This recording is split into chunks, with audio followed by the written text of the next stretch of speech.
Hey, what is up guys? It is Harrison Barron, the Millennial Entrepreneur. Now, in this video, I want to share with you guys some common mistakes and things that can ultimately improve your blog. Now, this is going to be geared towards people that are just starting their blog or already have an existing blog, but they're not really getting the results from Google that they really want. So I want to show you guys some common mistakes, some headings, really all of that kind of stuff. And I want to give you guys a bunch of different ways to come up with different topics and how to outline and build a blog, right? Something that's going to not only get Google's attention, but convert and address people's concerns. This is really the most important stuff out there. So I want to dive in with you guys now. I've gotten permission from my customer, the Peacock Apothecary. Shout out to them. They make some incredible supplies. Go check them out. And we're going to dive into one of their blogs. And I want to show you guys the difference between a newer blog that has been published by somebody who might not have blogging experience versus a blog where Google's going to love it. And it's kind of just a little bit different outlines and kind of just a more punctual type thing.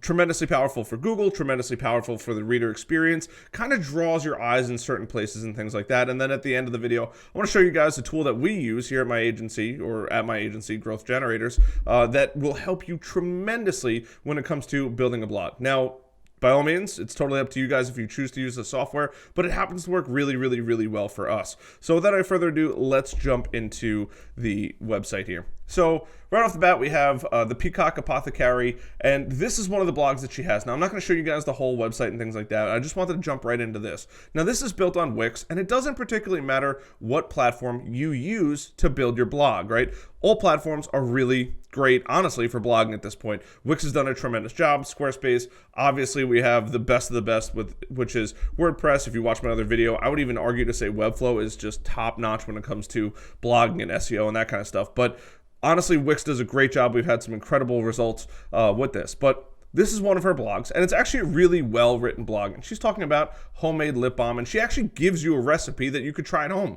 So if you are holistic and you don't want to use, I have Carmex sitting here, which is probably loaded with chemicals, and you're more of a holistic and homeopathic type person, this is a phenomenal blog for you to go check out. And she's going to be adding more stuff over time.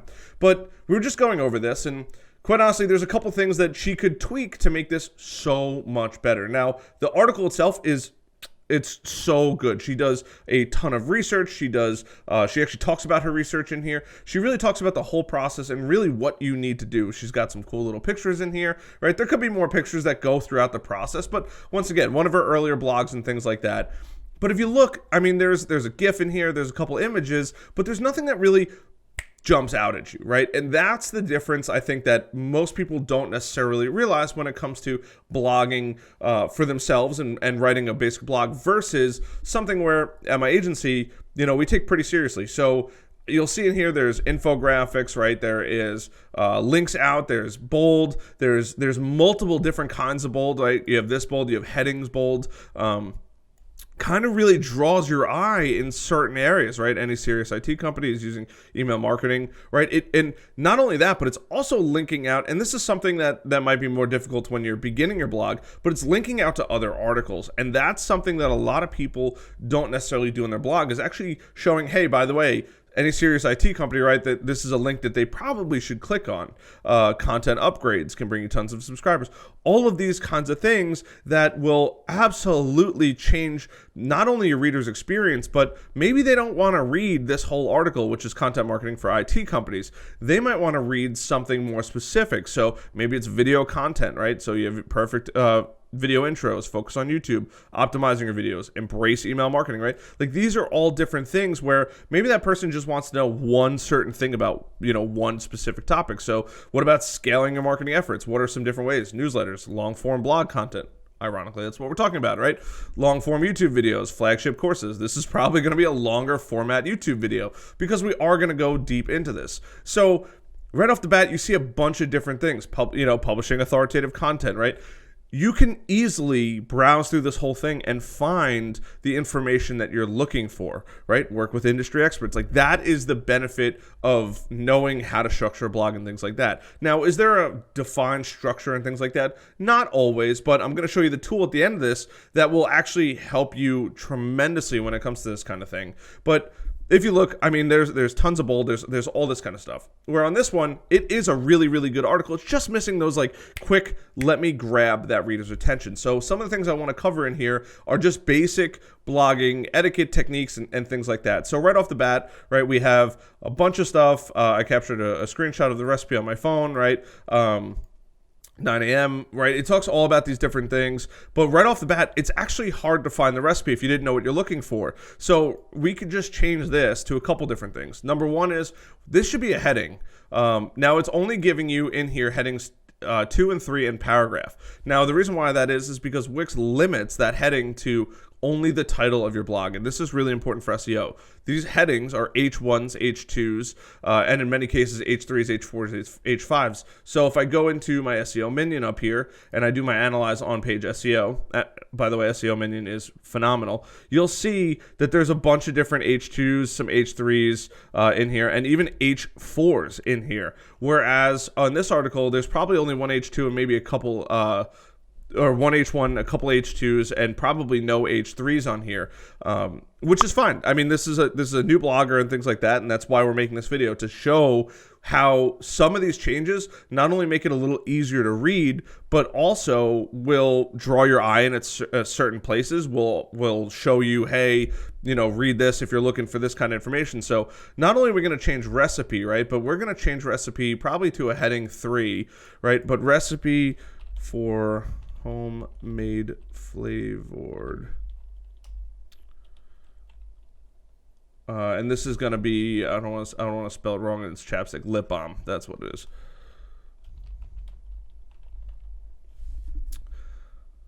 Homemade flavored lip balm, right? So now when somebody's actually reading this, their eyes can go right to that. Now, the other thing that they might want to know is how many are they actually going to get? So right off the bat, we could just hit bold. If you don't know the quick keys, it's Control B. And we've already started going through, and I don't want to change the verbiage and how she writes. I really like that.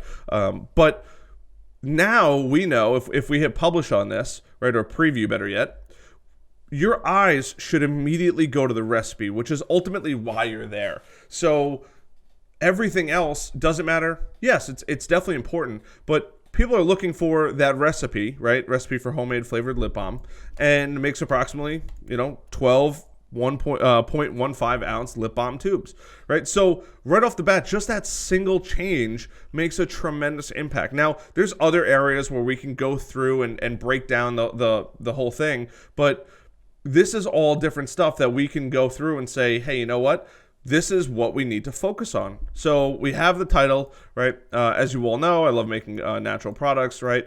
And there's different titles that she can come up with for different sections in this blog. So that's just one of the few things that I would say is hey, go through that, is add those H2s and break it down so people understand what they're doing. So in here, I want to start with local crafting supply store.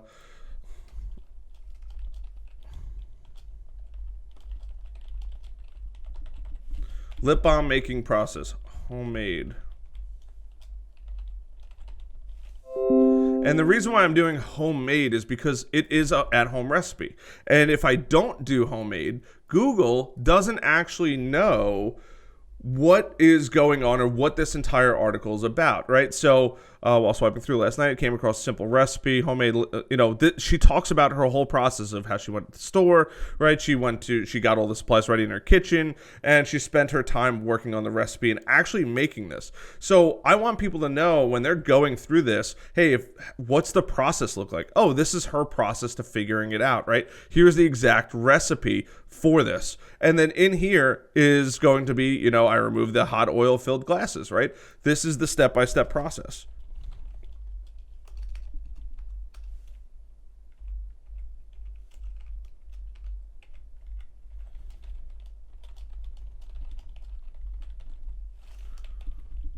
And this is something that people are going to be looking for. And actually, I want to add a little more beef to that. So step-by-step process.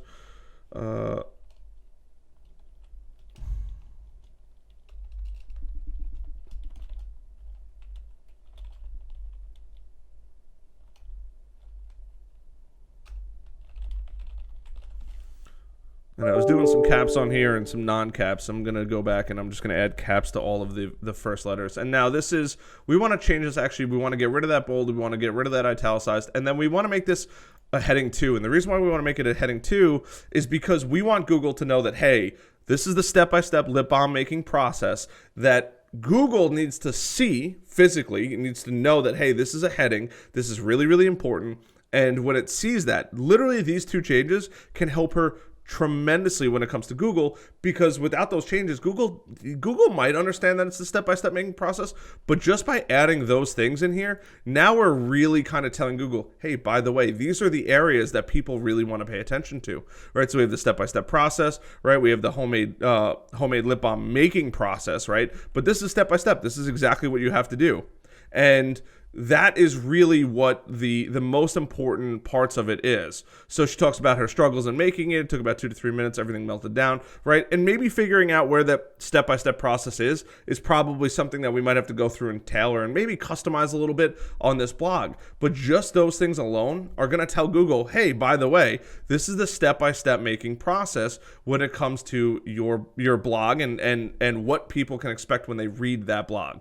And that's really the benefit of this whole process. So now that we've hit publish on that, Google will do its thing over the next couple weeks. But I want to share with you guys an easy way and a tool that we use here at my agency on how to build content and things like that. So I'm going to jump into my program called Frase, right? And Frase is a phenomenal platform. It's called Frase.io. I will leave a link down in the description for anybody that wants to read it. And it's going to just do a bunch of different things. I've already covered it a little bit, but first of all, I mean, let's go to some questions, some question ideas, and some better yet Google traffic here. And it is going to be under answers. Sorry guys, I'm still learning this. Cut me some slack here, please. New document, question ideas. Yes, here it is. So in this case, right, we want to use apothecary supplies. So that's something right off the bat. So I'm going to just leave it as apothecary and we'll hit enter. And now what it's going to do is it's going to scan the internet and just give me a bunch of ideas and things like that. So it says question ideas. And this is really the foundation of, hey, what do I need to write about or what should I write about? Now, is this as advanced as a lot of the other major players in the game, SEMrush, Ahrefs, and things like that? No, but what it's going to do is it's going to provide you with a ton of information as far as people also ask, right? Do apothecaries still exist? What is the difference between a pharmacy and apothecary? Like, these are all really, really good questions. I'm doing this in real time with you guys, but this is huge. I mean, I would have never guessed that these are all on here. So what is apothecary? What is an apothecary job? What is Rose apothecary? Now, I might not know all of these terms, which I don't, right? Apothecary versus pharmacy, apothecary versus pharmacist, right? Apothecary versus alchemy, like what are the differences, pros and cons, right? I don't know. Apothecary versus herbalist. These are all things that obviously people are asking because this is Google autocomplete in here, right? This is everything that Google's autocompleting. This is what people also ask for. And then you have Quora. So Quora is a great area if it's coming up with Quora information. How is apothecary used in a sentence? I don't know if I would write an article about that, but here it is again. What is the difference between an apothecary and a pharmacy, right? So that's obviously a title that should be written about on somebody's apothecary blog. So that's just the ideas. Now, in this case, right, I'm going to take this information, I'm going to copy it, and then I'm going to go up to documents, and I actually want to do a new document in here. And I'm going to create new content and target search query, right?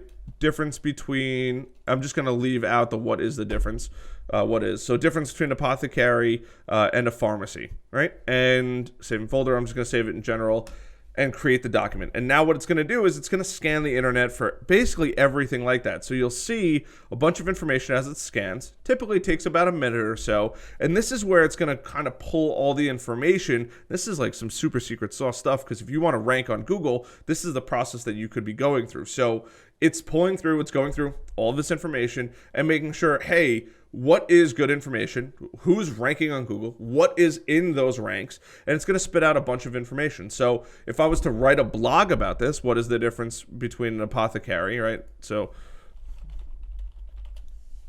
that's going to be the title. And this is just your content brief. You could also write your content in here, but it's telling you right off the bat, you want 2 headers. So maybe it's apothecary, pharmacy, what is, or what is the difference, right? Links, you should probably have at least one link in here, 3 images. I mean, it's literally laying out exactly what you need to do. And your blog article should actually be right around 1168 words. Now that is the average between all of the ranking things. And then what is apothecary versus pharmacy? What is the difference? And the cool part is, if I wanted to kick this back to somebody and say like, hey, what should you write, right? We could just click on that. What is apothecary? Here's some questions between all of these. Ancient Babylon, Egypt, I don't know necessarily if I need to include that. And it's actually allowing me to look at all of the competitors. So in this case, healthworkscollective.com has a whole probably article about this. What is an apothecary? A quick history of organic pharmacies, right? And then we also have Cora. What is the difference between pharmacy, apothecary?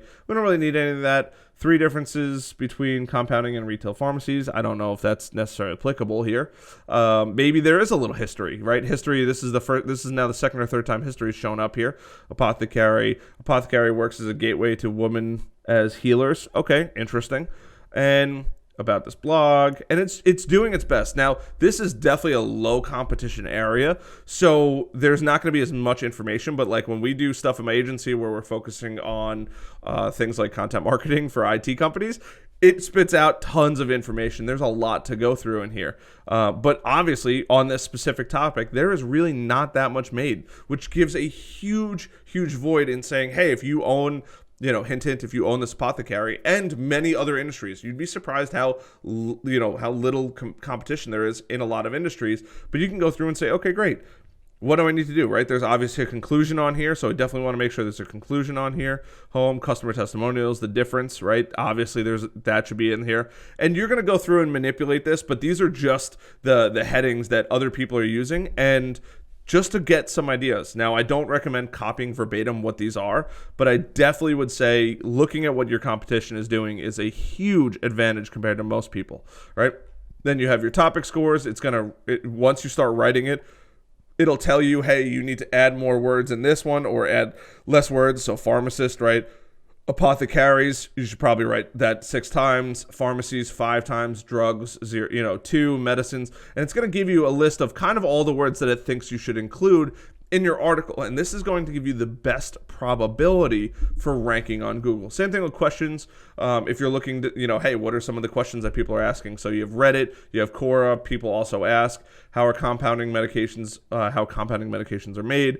What are specialty drugs? What is the difference between specialty and retail pharmacy? Like, I don't know the answers to any of these, but maybe somebody in the industry that this is for will know that. Or in many cases, our writers who we hire to write our articles for us will know all these things. But it's going to give you a bunch of information here, right? Here's the headers that you might want to look at. Here's some links that people are linking out to, right? So these are some of the links that people say like, hey, this is the part of the area that links out. Go read these areas, and maybe you want to write in here while you're doing this whole piece of content. And then you have my content. So literally you have your content brief here where you have your headlines, and then you just say, okay, great. You flip back and forth between what is an apothecary. So maybe that is going to be the first line. And what is an apothecary? We're going to write that there, and you're going to have, lorem ipsum. I'm just writing lorem ipsum. And then you have your next thing. So, what is a retail pharmacy?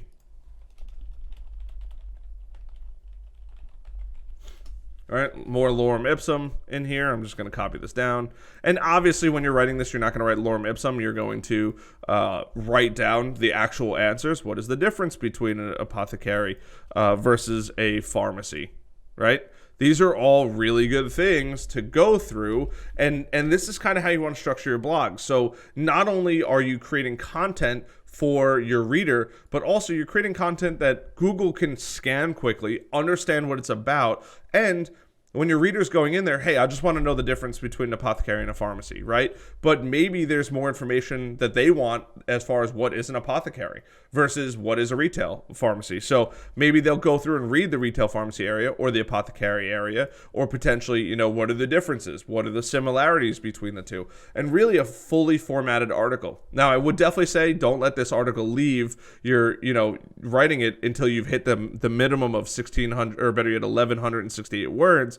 But ultimately, after that, if you want to make it 2,000 words and you go into crazy good detail, that's an article that's going to rank and work forever. Now, the one thing that I would say that I see a lot of people also not make a mistake on is, or better yet, make a mistake on, is a strong call to action. So give me an out in here. And this is, one of the easiest recipes I've ever tried, right? But maybe I'm just curious to know more about it, but I'm not that, overzealous where I'm going to go make this thing. So, hey, for anyone that wants a shortcut to getting holistic apothecary lip balms, go check this, go check out our homemade lip balms here. Boom. And that is the call to action. So not only are you going to get traffic from the blog, but also you're giving people an out who are, like me, too lazy to go make my own lip balms. That's why I buy my little Carmex here. And now I know, oh, okay, this is a lot of work. Or maybe it's not that much work, right? Maybe for some people it's not that much work. For other people, it's a lot of work.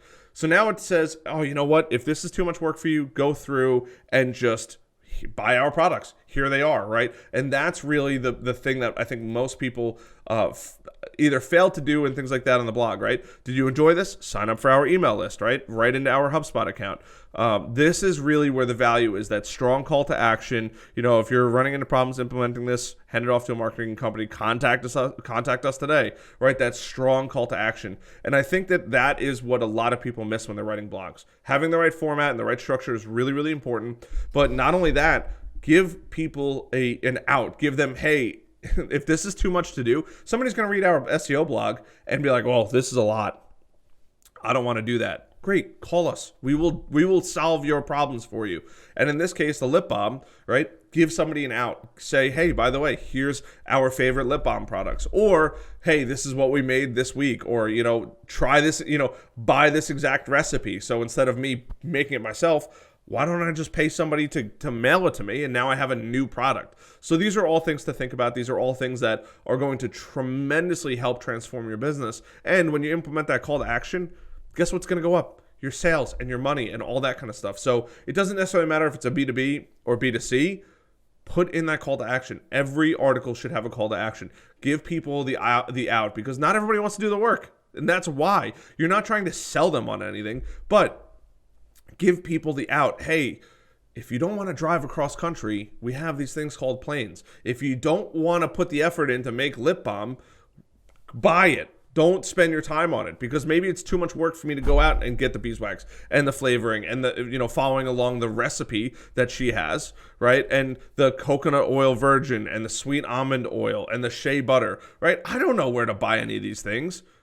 Maybe she sells them, but on the flip side of things, now I got to go buy 1, 2, 3, 4. I got to buy 5 different items to make one lip balm. That's cool. Maybe I will one day, but maybe I want to see if this is even something for me. Give me the out to go buy that lip balm. And now, not only did you just get a customer, but if I really like it and I'm like, why would I want to spend retail money on it? Then maybe I'll go buy it. That's the difference between a really successful blog and a blog that's just there, which either one is good. They're both driving traffic, but give people that out, give people that opportunity to spend money with you versus, hey, this is how you do it. Good luck, right? That's the difference between really successful blogs that make a lot of money for businesses versus blogs that just help the business get exposure online, and that's about it. So I hope this video helps. I hope you guys implement this. Thank you so much to my friend Grace for allowing me to use her website on this whole thing. And these are some of the things that I would recommend. And going forward, if you're writing blogs and things like that, do this. This is going to tremendously help your business grow. I cannot stress enough. Tremendous business growth. This is what my agency charges thousands of dollars a month for, and I'm giving this information away to you for free. That is literally my goal, is to help you succeed in your business. This is the stuff that we implement at a 6-figure agency for you to consume and do. That way you can grow your business. That's really what this whole channel is about, is you growing your business. So if you guys found value in this, leave a comment down below. Let me know what you guys found value on. Let me know what you guys really enjoyed about this. Let me know what I could do better. Hit that like button so it helps the YouTube algorithm so more people can profit from their blog. Hit that subscribe button and that little notification bell. I'll see you guys later.